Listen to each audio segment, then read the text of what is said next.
you're experiencing high ping while playing Elden Ring, it can significantly affect your gaming experience. Follow these steps to help reduce your ping and improve your connection. Step 1. Check your internet connection. Ensure that your internet connection is stable and fast enough for online gaming.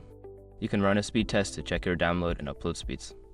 If your speeds are lower than expected, consider resetting your router or contacting your ISP for assistance. Step 2. Use a wired connection. Switch from a wireless connection to a wired Ethernet connection if possible.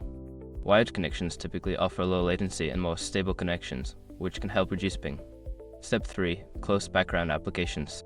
Before launching Elden Ring, close any unnecessary applications running in the background that may be using bandwidth. This includes downloads, streaming services, and other online applications that could interfere with your gaming experience. Step 4. Change server region.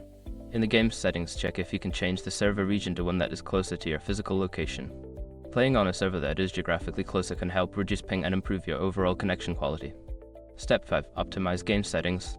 Adjust the in-game settings for Elden Ring to optimize performance. Lowering graphics settings can improve frame rates and reduce lag, which may help mitigate the effects of high ping during gameplay. By following these steps, you should be able to improve your connection and enjoy a smoother gaming experience in Elden Ring. Happy gaming!